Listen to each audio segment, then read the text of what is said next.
Assalamualaikum warahmatullahi wabarakatuh. Perkenalkan, nama saya Rudi Saputra.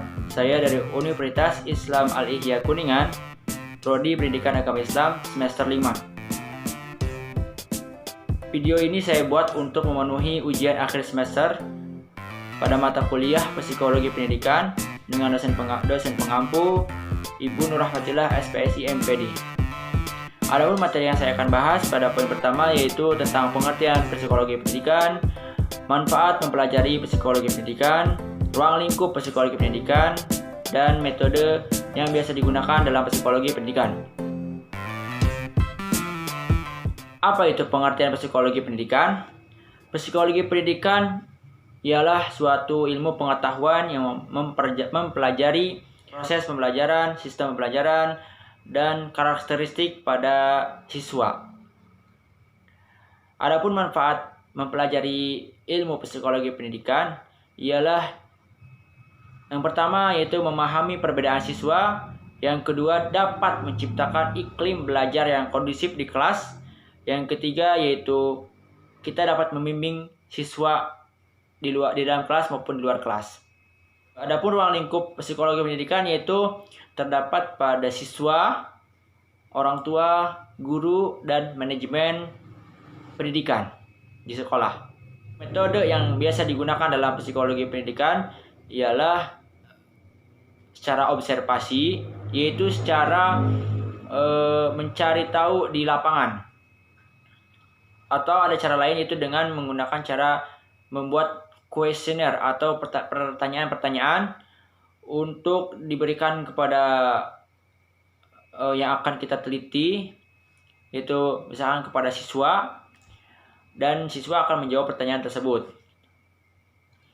Selain itu bisa digunakan juga dengan studi kasus, atau kita langsung turun ke lapangan dan melihat perkembangan pada siswa tersebut.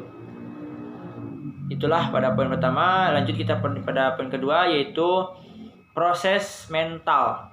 Proses mental pada manusia dalam berpikir dan bagaimana cara mengimplementasikannya dalam pendidikan. Baik, berpikir itu sendiri adalah suatu kegiatan yang dimiliki oleh setiap manusia. Karena Allah SWT menciptakan manusia itu dengan mulia, dengan sempurna. Karena makhluk hidup manusia itu diberikan oleh Allah itu akal. Dan gunanya akal itu adalah untuk berpikir. Nah, dalam proses mental berpikir tersebut itu ada dua cara dalam berpikir. Bisa cara berpikirnya itu dengan berpikir positif dan berpikir negatif. Antara positif dan negatif itu tidak akan terpisahkan dalam berpikir. Semua orang pasti mengalaminya.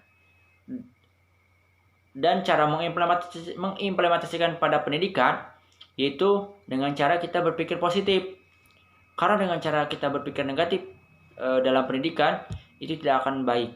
Tidak akan baik untuk kualitas dalam pendidikan tersebut. Karena dengan berpikir positif, maka kita pun akan berperilaku positif.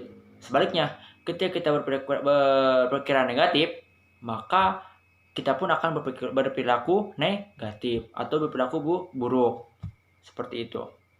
Cara yang saya akan bahas terkait bagaimana sih kita caranya agar kita tidak selalu berpikiran negatif.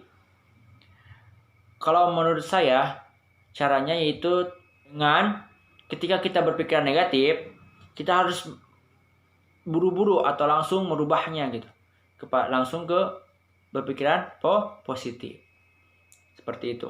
Itu cara yang paling mudah Karena dengan kita tidak merubahnya sendiri dengan kita tidak melawannya sendiri, itu tidak akan bisa dirubah oleh apapun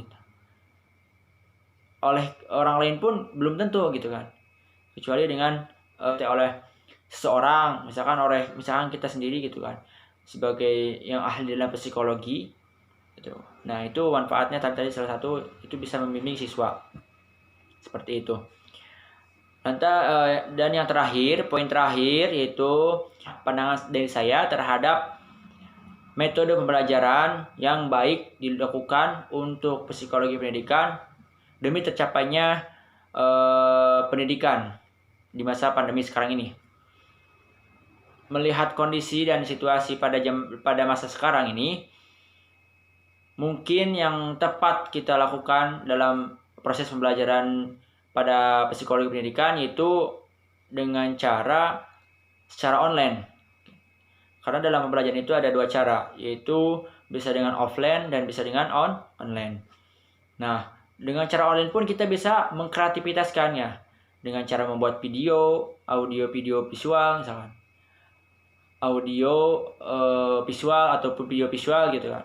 Dengan ditambahkan karakter yang menarik gitu kan, bisa untuk mengundang siswa itu makin tambah semangat dalam belajarnya. Pastinya dalam pembelajaran offline maupun online pun pasti terdapat kekurangan dan kelebihan di antara dua-duanya. Tapi itu bisa kita hindarkan dengan berbagai cara, dengan berbagai solusi yang kita cari. Jadi sebagai pendidik itu harus sebisa mungkin kita harus membuat proses pembelajaran itu semenarik mungkin sesuai kemampuan kita. Nah, dengan mempelajari psikologi pendidikan pun kita dapat menempatkan strategi proses pembelajaran sesuai dengan karakteristik siswa dan yang diinginkan oleh siswa. Mungkin itu yang saya dapat sampaikan. Kurang lebihnya mohon maaf.